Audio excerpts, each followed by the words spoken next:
ముందుగా ఈ వీడియో చూద్దాం. గోవిందమ్మ నీకు ఒకటి చెప్తున్నాను. మీ పాస్టర్ కి నేను ఒక మాట చెప్పా, ఇప్పుడు కూడా అదే మాట చెప్తున్నా. 4 సువార్తల్లో ఎంత 4 సువార్త మత్తయి, మార్కు, లూకా, యోహాను, ఈ 4 సువార్తల్లో ఎక్కడైనా యేసు నా రక్తంతో మీ పాపాలు కడగబడతాయని ఒక వాక్యం చూపిస్తే మీ పాస్టర్ కైనా నేను 10 లక్షల రూపాయలు ఇక్కడ పెడతా తీసుకుని పోమని చెప్తున్నా. అవునా? అది వీడియో చూస్తున్నా ఎవరికైనా. ఈ ప్రశ్న చాలా కీలకం. సూటిగా చెప్పాలంటే అవును. 4 సువార్తల్లోనూ యేసు స్వయంగా తన రక్తం పాప క్షమాపణ కోసం చిందింపబడుతుందని ప్రకటించారు. ఇప్పుడు ఆధారాలు చూద్దాం. మత్తయి సువార్త 26:28 ఇది నా రక్తము అనగా పాప క్షమాపణ నిమిత్తము అనేకుల కొరకు చిందింపబడుచున్న నిబంధన రక్తం. గమనించండి, నా రక్తము పాప క్షమాపణార్థం. ఇది యేసు స్వయంగా పలికిన మాటలు. అలాగే మార్కు సువార్త 14:24 అప్పుడు ఆయన ఇది నిబంధన విషయమై అనేకుల కొరకు చిందింపబడుచున్న నా రక్తము. మత్తయితో సమానంగా నిబంధన రక్తము అనేకుల కొరకు.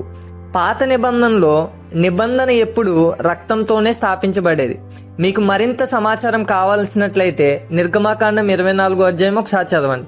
ఇప్పుడు లూకా సువార్త 22:20 ఆ ప్రకారమే భోజనమైన తరువాత ఆయన గిన్నెయు పట్టుకొని, ఈ గిన్నె మీ కొరకు చిందింపబడుచున్న నా రక్తము వలనైన కొత్త నిబంధన. మీ కొరకు నా రక్తంలో ఇది బలిభావన, సబ్స్టిట్యూషన్ను మనం స్పష్టంగా చూపుతుంది. ఇప్పుడు యోహాను సువార్తలో 1:29 మరునాడు యోహాను యేసు తన యొద్దకు రాగా చూచి, ఇదిగో లోక పాపమును మోసుకొని పోవు దేవుని గొర్రెపిల్ల. గొర్రెపిల్ల అంటే ఏంటి? బలి, రక్తము, పాప పరిహారం. కాబట్టి 4 సువార్తల్లోనూ యేసు పలికిన మాటలు, దేవుడు పలికిన మాటలు. 4 సువార్తల్లోనూ యేసు స్వయంగా తన రక్తం ద్వారా పాప క్షమాపణ జరుగుతుందని స్పష్టంగా ప్రకటించాడు. ఇది పౌలు కల్పించిన సిద్ధాంతం కాదు, ఇది తరువాత వచ్చిన బోధ కాదు. ఇది యేసు బోధనకు కేంద్రం.